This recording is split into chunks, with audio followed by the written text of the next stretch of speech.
everybody, and thank you for joining me today for the Un-Erasable Stories podcast. Today, we're going to be celebrating the International Overdose Awareness Day, which is held every August 31st, and is the world's largest annual campaign to end overdose, remember without stigma those who have died, and acknowledge the grief of families and friends left behind. The theme for 2024 is Together We Can.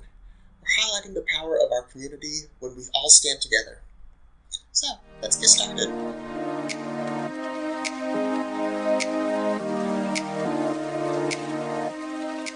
Drug overdose death rates within the United States. The national OD rate is 21.6 deaths per 100,000 residents, and among youth and young adults aged 15 to 24 years, the average annual OD death rate is 12.6 out of every 100,000. The OD death rate among the same age group is 41% lower than the national average death rate. Opioids kill more than 136 Americans every day. The national OD death rate increased 255% between 2000 and 2019. Heroin OD death rates increased at an average annual rate of 55%.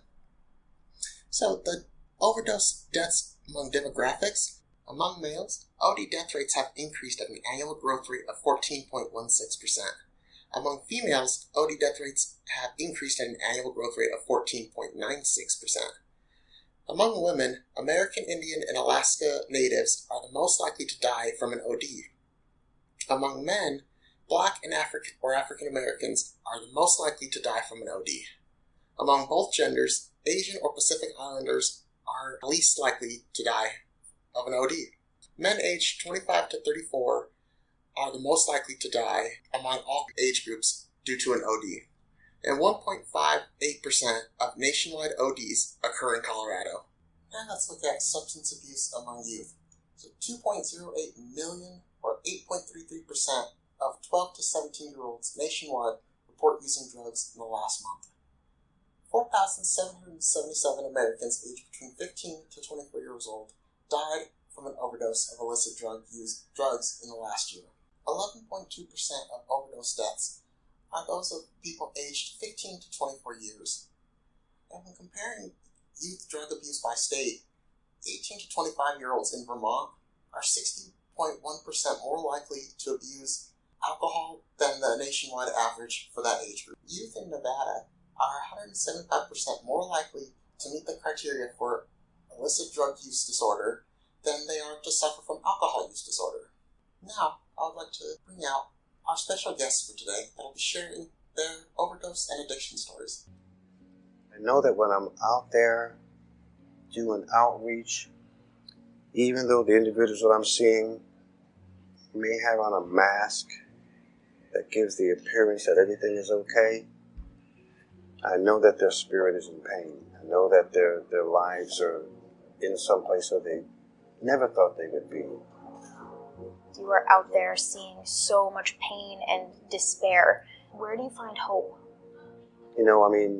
We individuals who are out there working as a team in harm reduction, distributing the naloxone and the fentanyl test strips and other harm reduction resources, I believe we really can make a difference. We really can bend this curve to help so many more individuals reach that point where they're ready for treatment and ready to sustain recovery despite being caught up in that substance use disorder, the life that it brings. I know that the individuals out there, they just need a chance, and that's what that rescue and harm reduction is all about, just giving them a chance. All it takes is for somebody to be patient, somebody to be caring, somebody to meet a person where they're at, and change is possible, recovery is possible.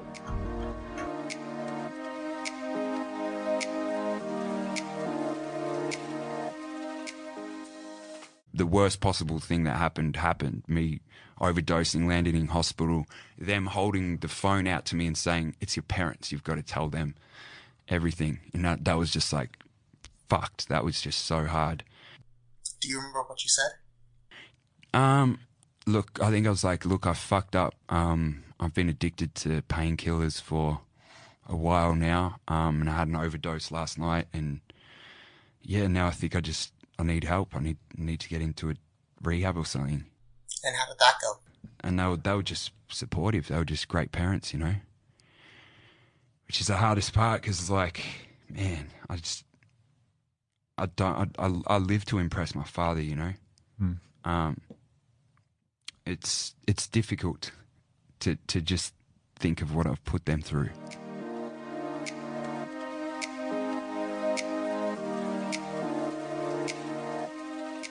I walked in. I had called the night before. They had told me there's a girl bed available. I had walked in that morning and they told me, I'm sorry, but we don't have a female bed available anymore. I want to get help. I'm talking to people, like seeing what I could do. See if I can go get help again. You know, like I'm not gonna lie, I'm still using.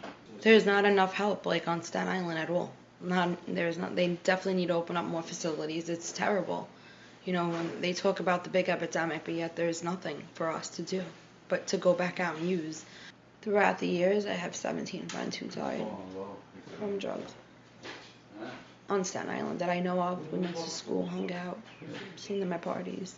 I mean, I hope to inspire others to do the right thing and, you know, stay away from it. It's serious. Like, I thought it was a game, and I thought it was fun, and it really isn't. Once you're hooked, you're hooked. It controls you. You don't control it. And I never thought that would happen. I never thought I would be able to let something control me. And now it does. And I'm still suffering. And I'm still suffering from depression too. It's hard. I just don't want to. Maybe I can help somebody else save their life by telling them that it's not a fun road to go down. It's really that serious.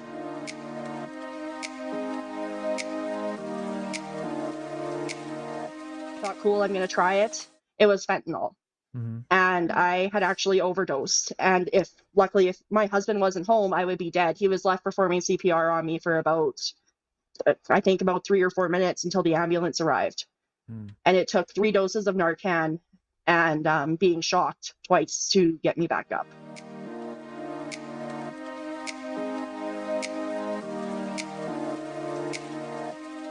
I drank because I liked to party. I should have been dead or in jail. I loved being drunk.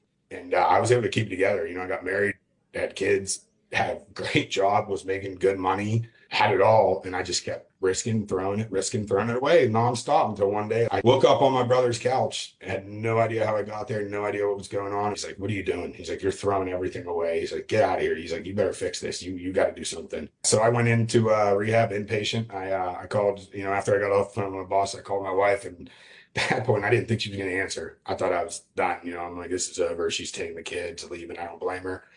But she answered, and I told her, I said, I need you to take me to rehab. I need to go in. She's like, where, what? I said, just drive me there. I know where I'm going. That's all I need. I said, I'll take care of the rest. This isn't your responsibility. She dropped me off, took me with the kids. And that was probably I'm not really an emotional person, but that was one of the things that got me checked out that day, was watching my wife and kids as I went into there. It was probably the worst feeling in the world. And I think that humbled me a lot right there.